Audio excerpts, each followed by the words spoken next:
Oi gente, tudo bem? Aqui é Marcos do canal Interpretando Soluções e eu vou estar aqui dando prosseguimento na interpretação das soluções da questão número 1 da prova da ANPEC de 1991. Esse é o segundo vídeo de um total de 3 e quem se lembra, no primeiro vídeo a gente analisou a primeira opção e a gente foi entendendo qual foi a solução e qual foi a abordagem que os autores utilizaram para chegar à conclusão de que ela era falsa. Agora a gente vai analisar a alternativa 1. Vamos lá. A taxa marginal de substituição é decrescente devido à hipótese de que a utilidade marginal é decrescente? Será que é devido a essa hipótese?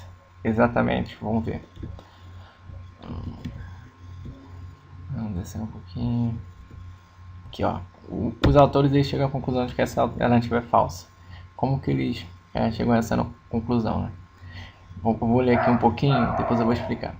A taxa marginal de substituição é a inclinação da curva de diferença e mede a taxa a qual o consumidor está disposto a substituir um bem por outro. Em geral, a taxa marginal de substituição é um número negativo devido ao pressuposto das preferências monotônicas. Tá, o que seriam essas preferências monotônicas? As preferências do consumidor são monotônicas em cada bem quando ele interpreta cada bem como uma coisa boa e não como um mal, não como males. Então é sempre bom ter mais do que ter menos. Por exemplo, se fosse uma cesta, se um consumidor tivesse diante de uma cesta com 2 maçãs e 2 bananas, e uma outra cesta com 2 maçãs e 3 bananas, com certeza ele estaria propenso a demandar a cesta com 3 bananas, porque ela tem uma quantidade maior de bens. É isso que faz uma preferência ser monotônica. Quando a preferência é monotônica, ela faz com que o gráfico da curva de diferença, aquele diagrama da curva de diferença, ele seja negativamente inclinado. Por que isso acontece? Vamos supor que fosse positivamente inclinado, para vocês verem que é um absurdo. Se fosse positivamente inclinado, o que está acontecendo aqui?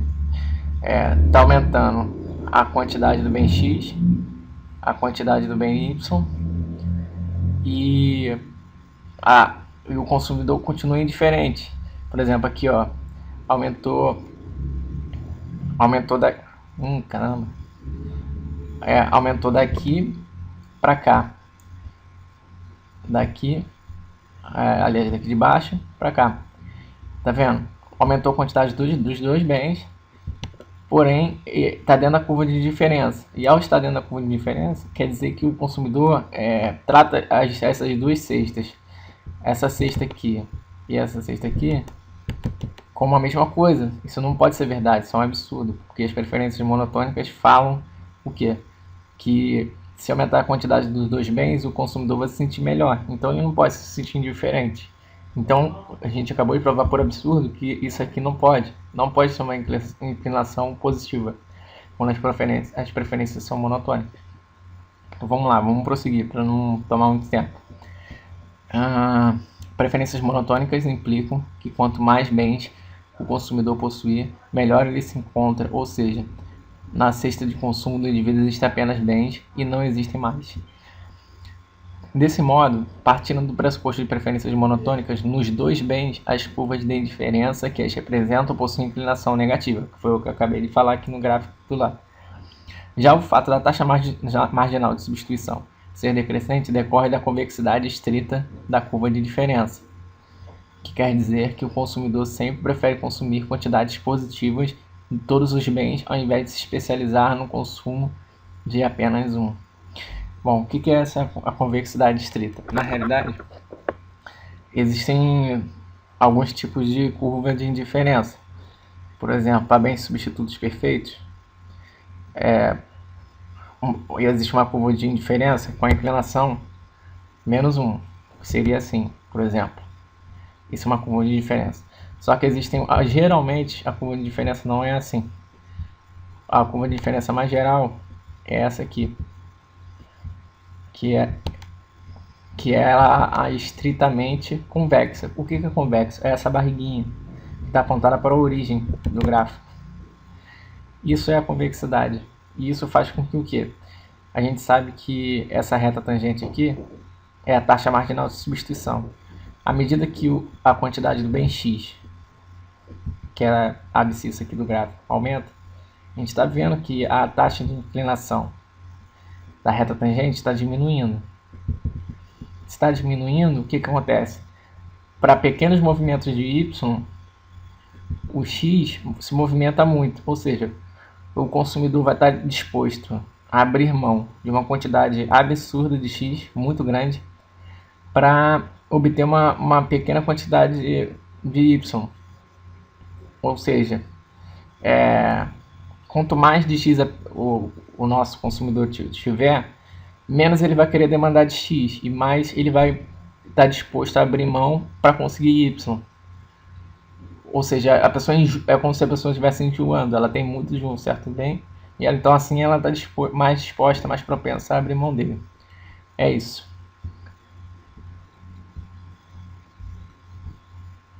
Que é isso que ele fala aqui, ó. No entanto, quanto mais de um bem o indivíduo possuir, menor será a sua vontade de possuir mais deste bem simultaneamente. Ele está mais propenso a abrir mão de um pouco do bem em que a quantidade para adquirir aquele bem seja uma quantidade menor. Tecnicamente falando, a taxa a qual a pessoa deseja trocar o bem 1 pelo bem 2 diminui à medida que aumenta a quantidade do bem 1 e que o indivíduo possui. Em outras palavras, a taxa marginal de substituição é decrescente. Pelo fato dessa convexidade, a gente acabou de ver que a taxa marginal de substituição é decrescente. Então aqui, a afirmativa proposta é falsa porque o comportamento decrescente da taxa marginal de substituição decorre da hipótese da convexidade estrita das preferências. A utilidade marginal decrescente é uma consequência da hipótese de convexidade estrita das preferências. Ou seja, a alternativa tenta confundir a pessoa, porque a utilidade marginal é uma consequência disso. A convexidade estrita, o que ela quer dizer? É esse fato de a inclinação aqui estar sempre diminuindo à medida que aumenta a quantidade do bem.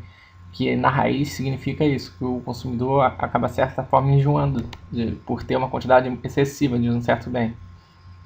Ele, na realidade, ele prefere, é uma preferência para diversificar e não ter uma certa quantidade específica de um bem, ou por exemplo, zerar uma quantidade de um bem e se especializar no consumo totalmente de outro bem. Não faz isso. Isso vem tudo da convexidade estrita. É isso que está sendo falado.